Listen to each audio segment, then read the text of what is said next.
기도에 무릎을 꿇읍시다라는 제목으로 말씀 나누기 원합니다. 여러분 제목 한번 같이 한번 따라 볼까요? 시작. 기도에 무릎을 꿇읍시다. 아멘. 오늘의 내용은 기도입니다. 기도를 어떻게 해야 돼요? 해야죠. 예. 기도 우리가 늘 강조하는, 아무리 강조해도 지나치지 않는 것 중에 하나가 바로 이 기도이죠. 여러분 기도 생활을 잘 하고 계신가요? 예, 대부분 기도 생활을 하는 것이 이게 쉽지는 않습니다. 그렇죠? 우리가 꾸준히 기도한다는 게, 그렇기 때문에 계속해서 강조할 수밖에 없는 것이 바로 기도이죠. 또 우리가 여러분 신앙생활하면서 기도에 대해서 많은 부담감들을 갖고 있는 분들이 참 많아요. 그리고 기도 어떻게 해야 돼? 그렇죠? 기도 어떻게 해야 됩니까? 기도를 어떻게 해야 되지? 또 그것에 대한 방법을 잘 몰라요. 또 뭘 기도해야 되지? 잘 몰라요. 기도는 물론 하는 것도 물론 중요하지만, 그래서 기도에 대해서 우리가 뭐 해야 돼요? 배워야 돼요. 물론 기도 안 배우고도 할 수 있지만 배우면 더 잘할 수 있겠죠. 그럼 기도를 배우려면 뭘 해야 돼요? 양육반을 해야 되는 거예요, 여러분. 그래서 그런 교회 양육이 필요한 겁니다. 아시죠? 나는 필요 없어요. 난 충분히 잘할 수 있어요. 라고 생각하셨던 분도 다 오면, 이런 것이 있구나, 이런 내용이 있구나, 새롭게 배우게 됩니다. 자, 이번 기수는 끝났지만 다음 기수에는 많은 분들이 또 아직 참여하지 않은 분들 오셔서 그런 잘 신앙적인 양육을 받으시기를 부탁을 드립니다. 오늘은 히스기야 이야기인데요. 성경에 보면 많은 믿음의 사람들 가운데 또 기도의 사람들이 꽤 있습니다. 그 중에 한 사람을 뽑으라면 바로 이 히스기야 왕이 바로 기도의 사람이었다는 거죠. 오늘 말씀에 앞서서 앞에 19장에 보면 이 히스기야 왕이 다스리고 있던 남유다에 아수르가 침공해 왔습니다. 당시에 아수르는 당시에 그 주변 나라들을 거의 다 정말로 큰 영향력을 미쳤던, 당시에 패권을 잡고 있었던 큰 제국이에요. 자, 우리가 이 역사를, 세계사를 공부할 때 애굽이란 나라가 그래도 어쨌든 큰 힘을 발휘했지만, 애굽이란 나라가 좀 이제 힘이 빠지면 그 다음에 등장하는 제국이 바로 아수르 제국입니다. 솔직히 애굽은 역사를 볼 때 제국까지는 평가를 받지 못해요. 그러나 아수르는 제국으로 평가받습니다. 그 다음에 아수르가 몰락하고 그 다음에 등장하는 게 우리가는 바벨론 제국이 등장하죠. 자, 바벨론이 힘을 키우기 전까지 아수르가 그 당시에 그 주변의 모든 나라들 가운데 위세를 떨치고 있었어요. 그래서 북이스라엘도 누구한테 망했습니까? 아수르한테 망했고, 그 다음에 이제 남유다도 지금 그런 위기 가운데 처해 있는 거예요. 자, 지금 히스기야가 다스리고 있었던 당시의 상황으로는 이 아수르를 이 유다 백성들이 이길 수 있는 방법이 없습니다. 그래서 상대가 안 됐었어요. 아수르가 지금 기다려주는 거예요. 너희들 빨리 항복해라. 빨리 항복해라. 기다려주고 있어요. 너희들 쳐들어가기 전에 빨리 항복해라. 이 아수르를 이길 수 있는 가능성이 제로예요, 제로. 이래서 히스기야가 뭐래요? 그래서 거기서 제로구나, 우리 항복하자 하지 않고 거기서 그래서 뭐 한 거예요? 기도했어요, 기도. 그래서 기도해서 나라를 위해서 기도했을 때 하나님께서 그 히스기야의 이 기도를 들어주셔서, 여러분 히스기야가 기도하고 난 다음에 하룻밤이 지났는데 그 다음날 어떻게 됐어요? 그 아수르에서 쳐들어온 그 군사들이, 그 적군들이 하룻밤 사이에 18만 5천 명이 다 뭐가 됐어요? 송장 시체가 되어버렸어요. 밤새 하나님께서 그들을 다 치셨어요. 물론 뭘로 치셨는지 정확하게는 안 나오지만 아마도 그죠? 하나님 하시면 되잖아요. 갑작스러운 어떤 전염병으로 그들이 18만 5천 명이 그죠? 밤새 다 죽도록 하나님께서 하신 겁니다. 바로 이 국가적인 위험 앞에 히스기야가 기도했을 때 하나님께서 히스기야의 기도를 응답하신 거예요. 자, 오늘의 내용은 히스기야의 어떤 개인적인 문제일 수도 있습니다. 물론 이것이 다 왕이기 때문에 국가적인 위기와도 연결될 수 있지만 오늘 본문에 보면 히스기야가 병들어 죽게 되었다라고 오늘 말씀을 시작해요. 자, 히스기야가 병들었어요. 물론 무슨 병인지 잘 나오지 않습니다. 그 원인이 뭔지도 잘 몰라요.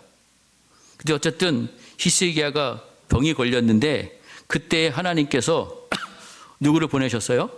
이사야 선지자를 히스기야에게 보내서 히스기야에게 하나님의 말씀을 전합니다. 1절에 보면 여호와의 말씀이 너는 뭐하래요? 집을 정리해라.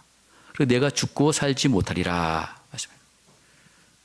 히스기야가 병이 걸렸는데 그 병으로 인해서 너 이제 죽고 못 살 거니까 빨리 너 마지막으로 너 집안 살림, 이 나라 살림 빨리 잘 정리하라라고 지금 이사야 선지자를 통해서 말씀해 주고 있다는 거예요. 여러분, 솔직히 여러분 죽을 병이 걸렸다. 이게 좋은 일은 아니죠. 행복한 일 결코 아닙니다. 여러분, 내가 죽을 병이 걸렸어. 그럼 이제 나 죽을 병이 걸렸다. 이제 잘 됐다. 이제 이 세상 떠나고 나 빨리 저 하늘나라 가야지. 라고 생각하는 분들도 개중에 있지만 대부분 죽을 병에 걸리면 다들 낙심하고 절망할 수밖에 없어요. 불행하게 생각하겠죠. 또 이건 내가 하나님께 죄 졌나? 하나님께서 왜 나한테 이렇게 하셨지? 하나님께 징계냐? 저주냐? 이렇게 생각할 수도 분명히 있을 거예요.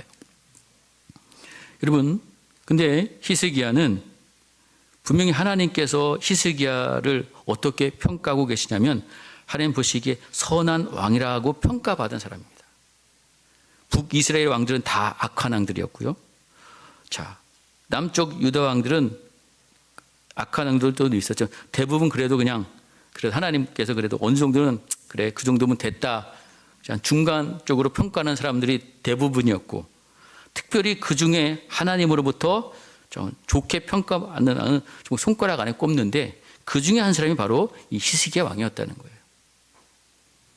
근데 그런 선한 왕이 악한 왕이면 모르는데 이 선한 왕이 죽을 병에 걸렸다는 거죠. 근데 여러분, 우리가 전에 살펴본 여기 이제 열왕기하 13장에 보면은 거기 보면 하나님의 사람, 하나님의 능력의 사람 엘리사 선지자 이야기가 나오는데 엘리사 선지자도 여러분 죽을 병에 걸렸어요. 죽을 병에 걸려서 엘리사 선지자는 어떻게 됐어요? 죽었어요. 죽을 병에 걸려 치료받지 않고 죽었어요. 치료받았다는 얘기가 없어요. 여러분, 아무리 우리가 믿음이 뛰어나고 능력을 많이 행했던 사람도 여러분 병들어 죽을 수 있다는 걸 우리는 알아야 돼요. 꼭 병들어 죽으면 뭔가 꼭 그죠? 저주받은 것처럼 벌받은 것처럼 우리가 생각하는데 여러분 알 때 엘리사는 어떤 사람이었습니까? 죽은 사람도 살렸던 사람이에요. 근데 자기는 못 살렸네요. 여러분, 히스기야는 아까도 말씀드렸듯이 하나님 보시기에 정직하고 하나님을 의지한 사람이었어요. 하나님께서 히스기야 늘 함께 하시기 때문에 히스기야 어디로 가든지 형통하였다라고 평가받은 왕인데 이 사람도 죽을 병에 걸려서 죽을 병에 걸렸다는 것. 여러분, 의롭게 사는 사람도 여러분 병들어 죽을 수 있습니다. 악하게 사는 사람들도 병 안 들고 건강하게 살다가 죽을 수 있어요. 그것과 그러면 함부로 우리가 평가해서는 안 됩니다. 한 번 죽는 것은 뭐예요? 모든 인간에게 하나님께서 정하신 법칙이에요. 근데 우리가 기억할 것은 분명히 물론 그러한 상황 앞에서 우리는 어떻게 죽느냐, 그것이 중요한 것이 아니라 그런 상황 속에서 우리는 하나님의 뜻이 무엇인가를 볼 수 있어야 돼요. 내가 죽을 병에 걸렸다. 이게 어떤 것이 하나님의 뜻인가? 무조건 뭐 하나님 치료해 주십시오. 우리가 기도한다고 무조건 또 낫는 건 아니잖아요, 여러분. 그렇다고 해서 또 기도하지 않는 것도 잘못된 거고. 그런 상황 속에서 우리는 하나님의 뜻이 무엇인지를 잘 볼 수 있는 그런 믿음의 눈, 영적인 눈을 뜨는 우리 성도들이 되어야 된다는 거죠. 여러분, 우리가 기도에 앞서서 여러분, 우리가 죽음에 대해서 먼저 여러분에게 말씀드리고 싶은 건, 죽는 것은 꼭 나쁜 겁니까? 하나님께서 정하신 그것, 죽는 게 나쁜 거예요? 물론 우리가 범죄로 인해서 우리 인간이 죽을 수밖에 없는 법칙을 하나님께서 정해놓은 것은 맞지만, 시편 116편 15절 말씀에 보면은 같이 한번 읽어보겠습니다. 시작. 그의 경건한 자들의 죽음은 여호와께서 보시기에 귀중한 것이도다. 예, 그거를 안 적어놨군요. 예. 자, 여러분, 분명히 시편 기자는 얘기하고 있어요. 경건한 자들, 의로운 자들, 그들의 죽음은 하나님 보시기에 뭐하다고요? 귀중하다는 거예요. 귀중하게 보신다는 거예요. 또 잠언 14장 32절 말씀에 보면은 또 같이 한번 읽겠습니다. 시작. 악인은 그의 환난에 엎드러져도 의인은 그의 죽음에는 소망이 있느니라. 자, 여러분, 의인의 죽음에는 뭐가 있어요? 왜? 소망이 있대요. 무슨 소망이 있을까요, 여러분? 네? 천국의 소망이 있어요. 또 무슨 소망이 있다고 할 수 있을까요? 그 부활의 소망이 있는 거죠. 주님이 재림하실 때 우리가 부활할 소망을 가지고 있는 겁니다. 우리가 병들어 죽으면서 이 썩어질 몸으로 우리가 주님이 머무시는 영원한 하나님 나라에 거의 갈 수가 없죠. 우리는 죽음을 통과해서 하나님 나라에, 영원한 나라에 들어가는 것이고, 또 예수님께서 마지막 날에 재림하실 때에 우리는 부활의 몸, 부활체를 입고 다시, 그렇죠? 부활한다는 것, 이 소망이 우리에게 있다는 거예요. 그게 죽음입니다. 우리 성도들의 죽음. 또 하나 한 건 살펴보면 요한계시록 14장 13절 말씀인데요. 자, 같이 한번 읽겠습니다. 시작. 또 내가 들으니 하늘에서 음성이 나서 이르되 기록하라. 지금 이후로 주 안에서 죽는 자들은 복이 있도다 하시매 성령이 이르시되 그러하다 그들이 수고를 그치고 쉬리니 이는 그들이 행한 일이 따름이라 하시도다. 자, 여기서 계시록에 보면 성도의 죽음은 이 땅에서의 수고를 그치고 뭐 한다 그래요? 쉰다. 쉰다는 것을 좀 좋은 말로 하면 뭐죠? 안식한다 그래요. 안식. 영원한 안식에 들어가는 거예요. 여러분, 이것이 바로 주 안에서 죽는 자들의 복입니다. 우리가 주 안에서 죽지 않는 자들은 여러분, 죽고 나서 쉴 수 있어요? 안식할 수 있어요? 지옥에 가서 안식이 돼요? 이 땅에서 수고를 그치고 평온한 쉼을 얻는 그 복을 받는 것이다 라고 얘기하고 있어요. 이처럼 성도의 죽음은 하나님 보시기에 귀중하게 여기시고, 성도의 죽음은 마지막 때에 소망이 있고, 천국의 소망, 부활이 있고, 성도의 죽음은 이 땅을 떠나서 이 땅의 모든 무거운 짐을 내려놓고 영원한 하늘에서 안식을 누리는 그런 쉼, 영원한 안식을 누린다는 거예요. 아버지 집에서, 아버지 품에서. 여러분, 우리는 이러한 믿음으로 살면서 마지막 때 죽음을 잘 준비하는 우리 성도들이 되시기를 주의 이름으로 간절히 축원드립니다. 언제 하나님께 우리를 부르실지 몰라요. 그때 우리는 내 집을 정리하라 말씀하신다면, 그때 여러분, 그때 우리는 기도하면서 하나님의 뜻을 잘 분별해야 됩니다. 어차피 우리 이 땅에 영원히 살 수 없어요. 때가 되면 우리 다 시험 한 번 인생 사는 거 아니겠습니까? 그래서 우리는 늘 목적 있는 삶, 그죠? 내 목적이 아니라 하나님께서 우리 이 땅에 지으시고 보내신 그 목적에 합당한 삶을 살면서 내 집을 정리하라. 그 죽음이 우리 앞에 다가왔을 때 우리는 두려워하지 않고 주님 안에 있기 때문에 이런 소망을 가지고 우리는 그 집을 잘 정리해야 돼요. 무엇을 정리해야 될까? 그죠? 하나님 보시기에 내 마무리를 어떻게 정리해야 될까 늘 기도하면서 우리가 자녀들에게 무엇을 남겨야 될까? 우리 후대에게 우리가 무엇을 전해줘야 될까? 우리가 정말 하나님 앞에 끝까지 잘 최선을 다하고 충성했는지 잘 점검하면서 그죠? 이 땅을 떠나야 될 그때를 잘 준비할 수 있는 그런 성도들이 되어야 된다는 것이죠. 자, 오늘 히스기야는 이사야를 통해서 그죠? 내가 너 이 집 정리해라. 너 죽지 못하고 너 죽고 살지 못할 거야라는 이 선고를 들었을 때 이 히스기야가 어떻게 반응하고 있어요? 하나님 앞에 기도하고 있다는 거죠. 그럼 히스기야는 갑자기 이런 어떻게 보면 날벼락 같은 소리를 들은 거예요. 당시에 히스기야 나이가 한 39세 정도 됐습니다. 아직 어떻게 보면 뭐 한창 때일 수도 있고 벌써 죽을 병에 걸린 거예요. 근데 히스기야의 입장에서는 지금 내 집을 정리하라고 하셨지만 아직 히스기야에게 있어서는 뭐가 없었냐? 바로 후사가 없었어요. 후손이 없었어요. 지금 왕위를 물려줄 자식이 없었어요. 그리고 지금 나라가 여러 가지 위기 가운데 있습니다. 그래서 이런 상황 속에서 히스기야는 낯을 벽으로, 얼굴을 벽으로 향하여서 하나님 앞에 독대 신청을 한 거예요. 사람의 소리 듣지 않고 내가 오직 하나님 만나서 하나님과 대면하여서 하나님 앞에 자신의 심정을 하나님 앞에 쏟아놓고 있는 겁니다. 자, 히스기야가 3절에 기도하죠. 3절 말씀 한번 읽어볼까요? 시작. 여호와여 구하오니 내가 진실과 전심으로 주 앞에 행하며 주께서 보시기에 선하게 행한 것을 기억하옵소서 하고 히스기야가 심히 통곡하더라. 히스기야는 그 하나님의 그 죽음의 선고 앞에 자기가 지금까지 살아온 자신의 삶을 이렇게 돌아보면서 하나님, 물론 내가 잘못한 것도 있지만 그래도 하나님 앞에 내가 그렇게 진실하게 살려고 했고 전심으로 내가 주 앞에 행하려고 했던 그 모든 것들 하나님 보시기에 선하게 행한 것들 하나님 기억해 주십시오. 불쌍히 여겨 주십시오. 이렇게 통곡하면서 하나님 앞에 간절히 기도했어요.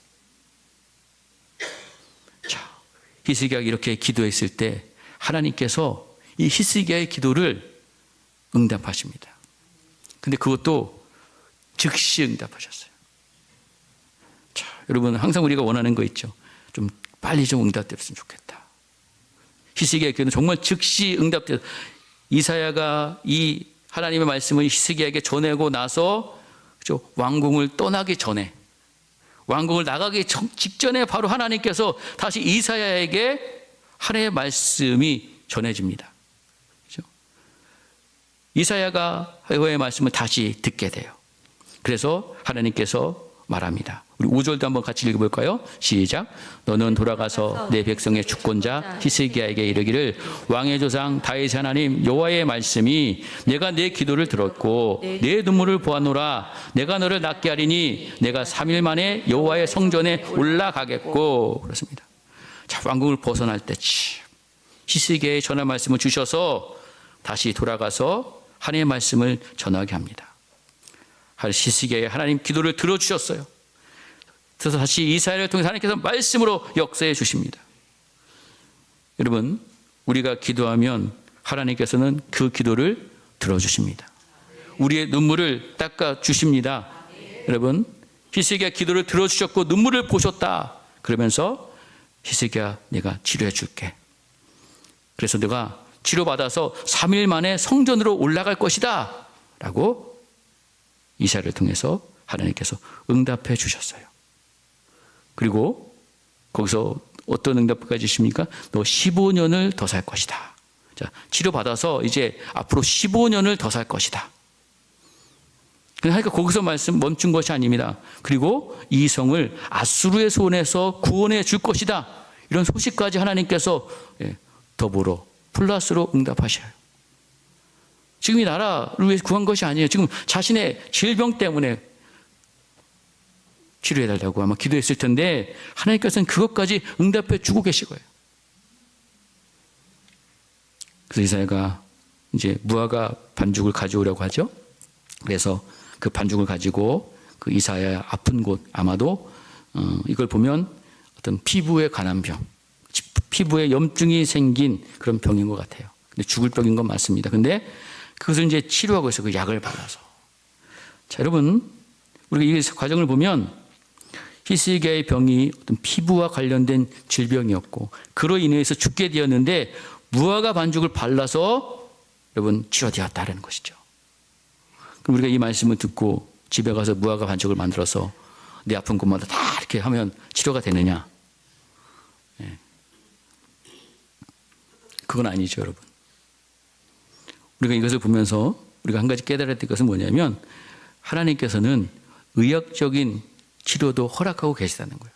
당시에 의술이 많이 발달하지 않은 그런 시대 속에서 이 무화과 반죽은 뭐예요? 어쨌든 약이에요, 약. 치료제입니다. 그죠?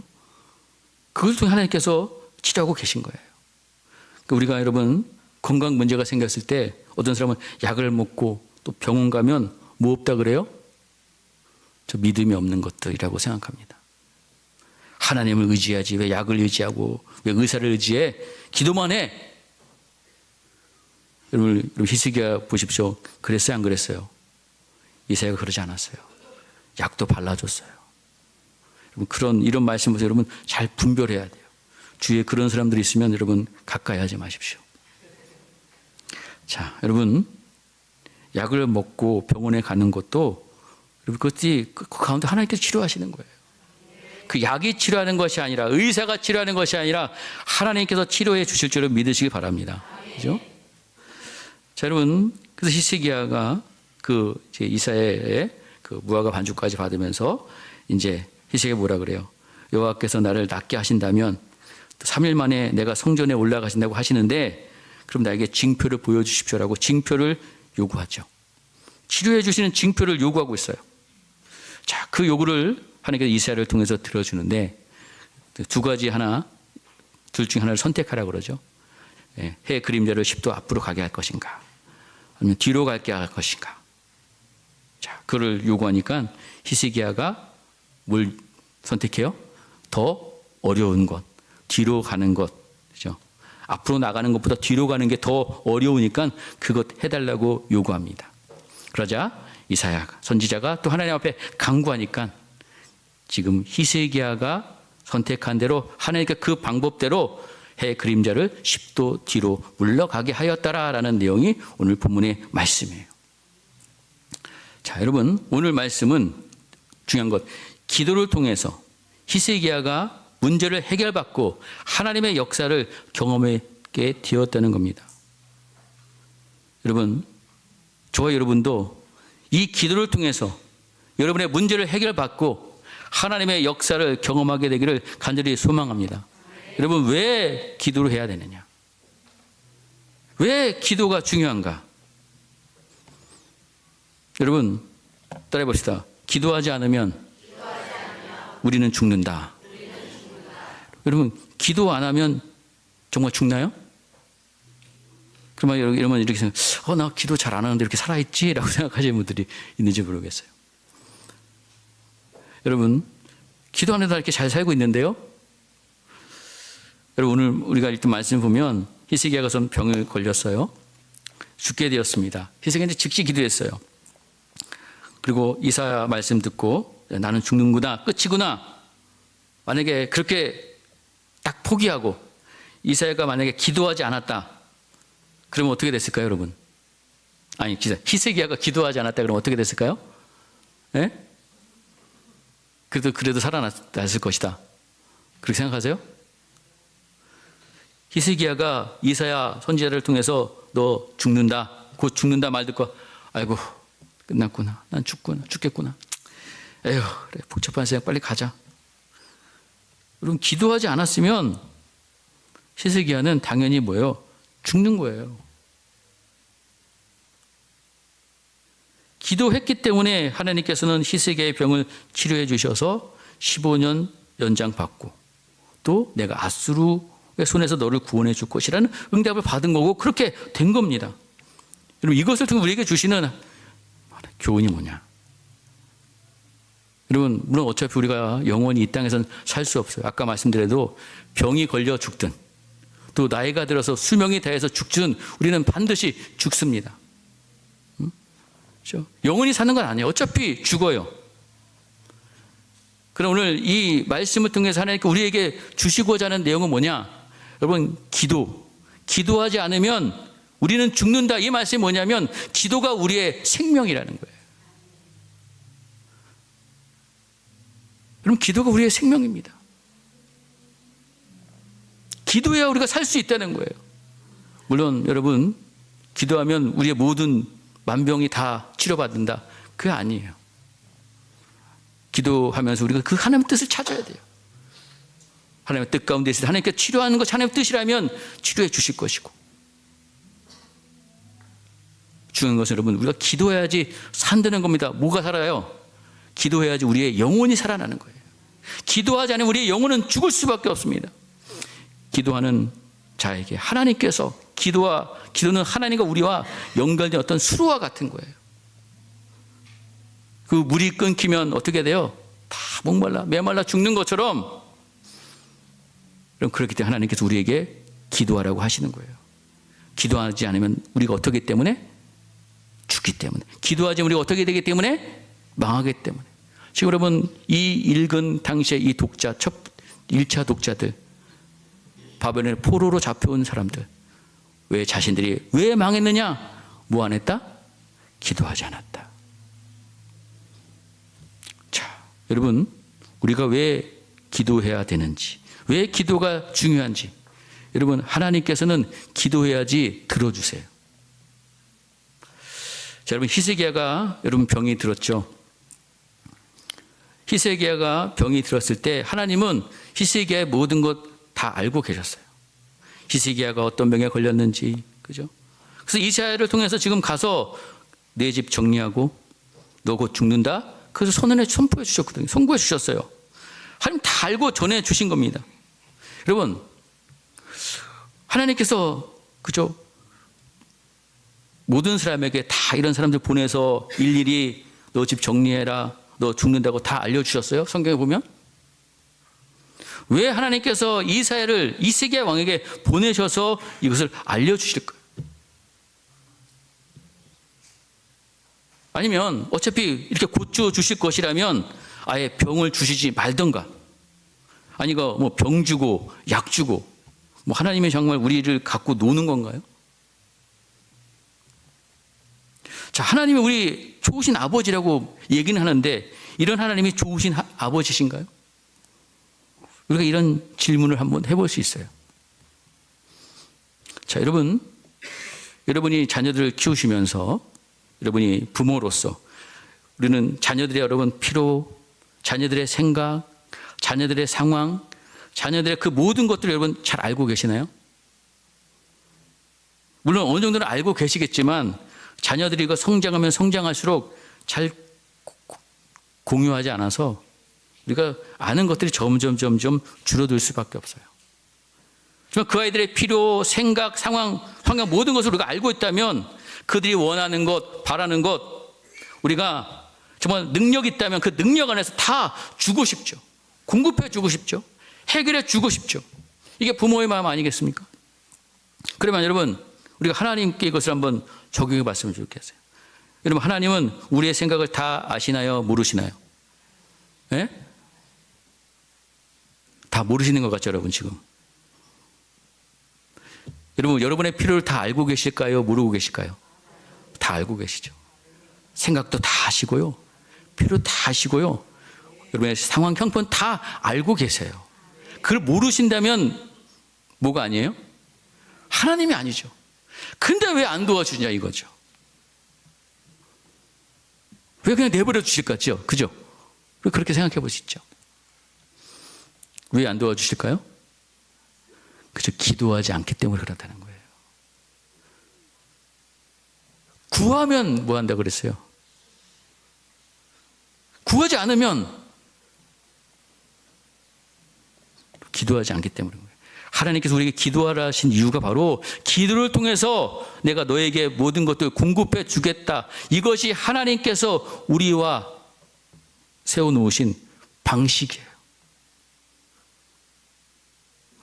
그냥 알아서 척척 주시면 얼마나 좋아요.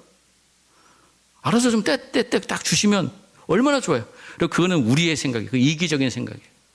근데 여러분, 물론 여러분, 하나님께서 알아서 척척 주시는 것이 솔직히 우리가 몰라서 훨씬 많습니다. 우리가 그걸 몰라서 일상에 보면 하나님 척척 알아서 주시는 것이 훨씬 많아요. 하나님께서 여러분, 근데 우리에게 내가 기도를 통해서 공급해 주시고, 기도를 통해서 도와주시고, 기도를 통해서 응답하신다고 말씀하셨어요. 구하라 주실 것이고, 찾으면 찾을 것, 두드리면 열릴 것이다. 부르짖으라 내가 응답할 것이다. 기도를 통해 사시겠다는 거예요. 근데 왜 안 하십니까? 여러분, 하나님은 히스기야의 병을 알고 계셨죠. 그래서 이사야에 가서 전하라고 한 것은 결국 뭐예요? 하나님께서 원하시는 것이 있다는 거예요. 히스기야에게 뭐 하라고요? 기도해라. 나를 자꾸 의지해라. 여러분, 이것이 우리가 섬기고 계신 하나님의 마음인 줄 여러분 아셔야 될 줄 믿습니다. 기도할 때 더 좋은 것으로, 더 귀한 것으로 주신 하나님. 기도하면 우리가 알 수도 갈 수도 없는 그 길로 인도하시고 가장 좋은 길로 인도하여 주신다는 것입니다. 우리의 생각보다도, 우리의 계획보다도 더 좋은 것을 주시는 하나님, 우리가 할 수 없는 것까지도 이루어 주시는 하나님이십니다. 기도할 때 역사해 주신다고 말씀하고 있어요. 요한복음 14장 24절 말씀입니다. 같이 한번 읽어볼게요. 시작. 지금까지는 너희가 내 이름으로 아무것도 구하지 아니하였으나 구하라 그리하면 받으리니 너희가 기쁨이 충만하리라. 구하라고 말씀하고 계시잖아요. 여러분, 오늘 히스기야의 기도에 보면 우리가 정말 하나님의 말씀에 순종하는 삶을 살 때 우리가 기도할 수 있다는 것을 또 우리가 잘 알아야 돼요. 그리고 히스기야가 하나님 앞에 간절히 기도할 때 기도할 수 있었던 모습이 있어요. 하나님 앞에 담대하게 나아갈 수 있었던 모습이 있었습니다. 보면 3절에 우리 3절 다시 한번 읽어볼까요? 시작. 여호와여 구하오니 내가 진실과 전심으로 주 앞에 행하며 주께서 보시기에 선하게 행한 것을 기억하옵소서 하고 히스기야가 심히 통곡하니라. 하나님 앞에 기도하는 거, 간절히 비는 거예요. 내가 주님 앞에서 진실하게 살아온 것, 온 마음으로 순종한 것, 주님 보시기에 선하게 행한 것 하나님 기억해 주시옵소서. 여러분, 히스기야가 물론 완전한 의인은 아니에요. 히스기야도 물론 죄인이죠. 그러나 다른 왕들과 비교해 보았을 때, 여러분 열왕기하 13장 3절에 보면은 히스기야가 그의 조상 다윗의 모든 행위와 같이 여호와께서 보시기에 정직히 행하였다라고 평가하고 계시거든요. 이런 평가를 받는 왕이었습니다. 때문에 하나님이 나 자신을 보시고 나를 보시고 긍휼히 여겨달라고 기도하고 있어요. 그리고 히스기야가 만약에 악한 왕이었다면 하나님께 이렇게 기도하지 못했을 거죠. 아예 죄에 찌들려서 기도할 생각조차도 않고 더 악한 방법, 어떤 세상적인 방법, 아니면 다른 왕들처럼 우상을 의지했거나 인간적인 방법을 택했을지도 모릅니다. 그러나 히스기야는 달랐다. 죽음 앞에서 하나님 앞에 기도했습니다. 자신의 행실을 보고 하나님 응답해 주십시오. 제 기도를 들어주십시오. 여러분, 죄에 깊이 빠져 있으면 기도할 수 없어요. 내가 지금 죄를 품고 있으면 죄의 문제 해결 안 되면 여러분 기도 안 돼요. 그런 상황이, 그런 삶이 기도를 방해할 수밖에 없어요. 여러분, 그런 상태로 여러분 기도해 보십시오. 옆에서 누가 쿡쿡 찔러요? 사단이 찔러요. 야, 너는 그렇게 살면서 넌 그 짓 해놓고서 기도가 나오냐? 정죄하고 여러분 비웃습니다.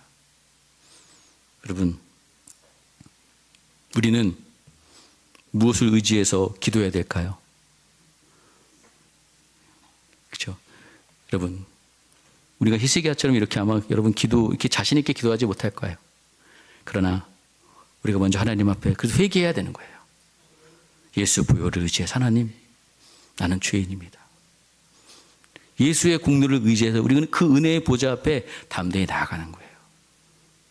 그리고 우리 하나님 앞에 무엇을 구하기 전에 죄를 품었다면 예수의 보혈로 은혜를 구하고 용서를 받고, 그것이 바로 예수님께 우리가 구해서 끝날 문제라면 기도해서 회개받으면 되지만, 우리가 어떤 관계 속에서, 사람과의 관계 속에서 어떤 문제가 있다면 가서 그것을 어떻게 해야 돼요? 예? 우리가 성경 보죠. 우리가 어떤 하나님 앞에 예배를 드리려고 그래. 근데 드리기 전에 뭐가 생각났어요? 드리려고 하니까 뭐가 생각났어요? 죄가, 어떤 죄가 생각났어요? 다른 사람들과 어떤 관계 속에서 문제 있었던 것. 그 해결하지 못하고 딱, 이거 안 받네? 안 받으실 거야. 해결해 와서 다시 그것을 드리잖아요. 우리의 기도도 마찬가지예요. 예배도 마찬가지입니다. 그렇죠? 여러분, 죄에 빠져 있으면, 죄의 문제 해결하지 않으면, 여러분, 하나님 앞에 우리가 담대하게 기도할 수 없어요. 예수 보혈을 의지해서 그 은혜를 구하고 회개하고 하나님 앞에 믿음으로 담대히 나아갈 때에, 그 은혜의 보좌 앞에 나아갈 때에 하나님께서 우리에게 은혜를 베풀어 주시는 줄 믿으시기 간절히 바랍니다. 자, 여러분, 기도는 하나님께 우리에게 기도하시는 이유가 있어요. 단순하게 문제 해결해 주기 위해서, 우리의 필요한 것도 공급해 주기 위해서. 다 알고 계세요. 다 주실 수 있어요. 근데 왜 하나님께서 왜 기도하라고 하셨는가? 왜 기도를 통해서 주시겠다고 하셨는가? 여러분, 하나님께서는 이 기도를 통해서 우리와 뭐 맺으길 원하세요? 관계 맺길 원하세요. 관계를 유지하길 원하시는 거예요. 그리고 하나님과의 관계가 단절되면 우리는 어떻게 돼요? 죽는 거거든요. 영적으로 죽는 것이 하나님과의 단절입니다. 기도는 우리가 하나님을 의지하는 거고, 그럼 기도만이 하나님을 의지하는 거예요. 하나님과 관계를 유지하기 우리가 기도할 수밖에 없어요. 하나님과 관계가 끊어지면 그 틈에 누가 들어와요? 자꾸 사단이 들어오고 죄가 들어오는 겁니다. 욕심이 들어오는 겁니다. 여러분, 히스기야가 지금 죽음의 선고를 받고 즉시 벽을 향해서 하나님께 기도했다고 말씀하셨어요. 하나님을 의지하겠습니다. 하나님만 의지하겠습니다. 여러분, 우리의 삶은 하나님의 도움이 늘 필요해요. 항상 필요해요. 가끔 필요한 것이 아닙니다, 여러분. 여러분, 믿음으로 산다는 것이 뭘까요? 우리가 믿음으로 산다. 믿음으로 사세요. 믿음으로 산다는 것, 물론 여러 가지 우리가 정의를 내릴 수 있지만, 믿음으로 산다는 것은 어떻게 보면 하나님의 뭐대로 사는 걸까요? 말씀대로 사는 것이고 뜻대로 사는 것이죠. 믿음은 하나님의 뜻대로 사는 거예요. 그리고 하나님의 뜻이라는 이 말씀 안에 거기 하나님의 영광도 담겨져 있고요. 하나님의 나라, 하나님의 다스림, 통치, 이런 모든 것들이 다 포함되어 있어요. 여러분, 저와 여러분의 모든 삶이 하나님의 뜻입니다. 이게 뭐냐면 우리 일상이 다 하나님의 뜻이라는 거예요. 그래서 어쩌면 우리가 하나님의 뜻을 구하는 것도 필요하지만 하나님의 뜻이 아닌 것들을 잘 분별하는 것이 더 중요할 수 있다는 거예요. 왜? 우리 일상이 다 하나님의 뜻으로 이루어져 있기 때문에. 여러분, 먹고 사는 거, 이거 누구 뜻이에요? 여러분, 이것도 하나님의 뜻입니다. 물론 여러분이 오늘 뭐 먹을까, 뭐 마실까, 여러분이 결정하겠지만 우리가 먹고 사는 것도 하나님의 뜻이에요. 나 안 먹고 나 안 마실래? 그럼 누구 뜻대로 살지 않는 거예요. 마찬가지. 우리가 화장실 가는 것도 이게 다 하나님의 뜻이에요. 하나님께서 우리 지으신 대로 이렇게 사는 거예요. 나 불편해, 화장실 가는 거 이제 안 갈래. 그럼 어떻게 될까요? 여러분, 우리가 아이를 젖 먹이는 것도 누구 뜻이에요? 에? 내 뜻이에요? 애 뜻이에요? 그것도 하나님 뜻이라는 거예요, 여러분. 자녀를 잘 돌보는 것 누구 뜻이에요? 하나님 뜻이에요, 여러분. 남편 잘 섬기는 게 누구 뜻이에요? 하나님 뜻이고요. 아내 잘 섬기는 거 누구 뜻이에요? 하나님 뜻이에요. 남의 남편 잘 섬기는 거 하나님 뜻 아니죠. 남의 아내 사랑하는 거 하나님 뜻이 아니에요. 범죄지. 여러분, 살다 보면 우리의 모든 것이 하나님의 뜻이에요. 우리는 그 안에서 하나님과 잘 관계 맺으며 그 하나님 뜻대로 잘 사는 게 참 중요합니다. 우리가 하나님 뜻이 아는데 자꾸 그것을 하려는 게 문제죠.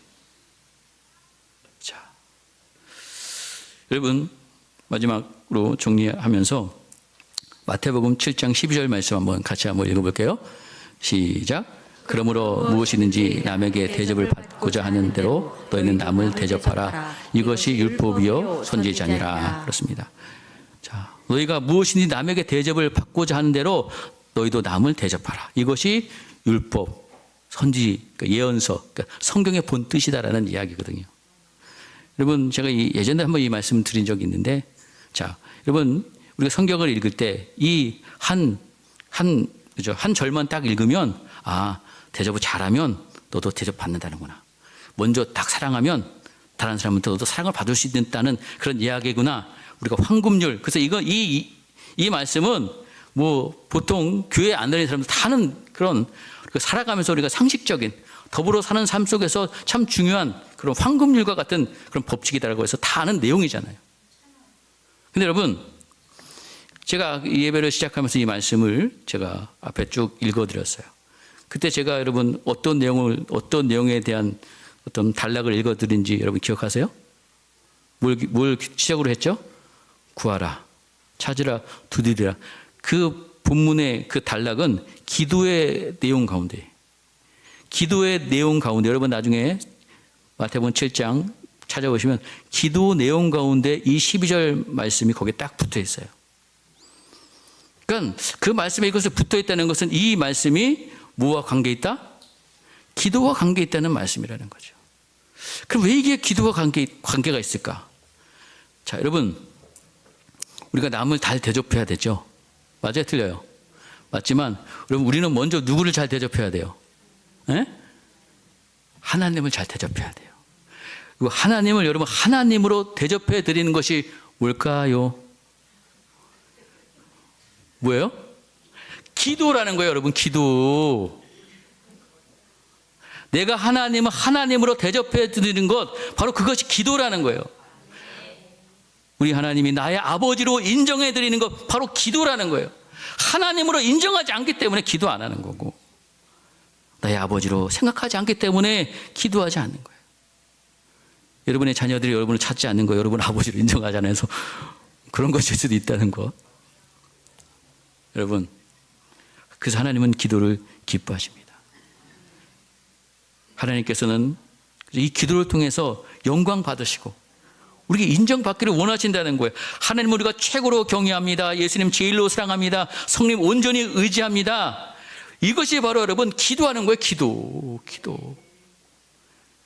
기도하지 않으면서 하나님 경외합니다, 사랑합니다, 의지합니다. 이건 다 여러분 말뿐인 메아리에 불과해요. 사랑하는 성도 여러분, 그래서 우리는 기도 시간을 반드시 확보해야 돼요. 주님 앞에 무릎 꿇는 시간이 반드시 있어야 돼요. 선택이 아니에요, 여러분. 이건 필수예요. 시간 나면 만나주는 그런 대상이 아닙니다. 그렇게 대우받아야 할 하나님이 결코 아니세요.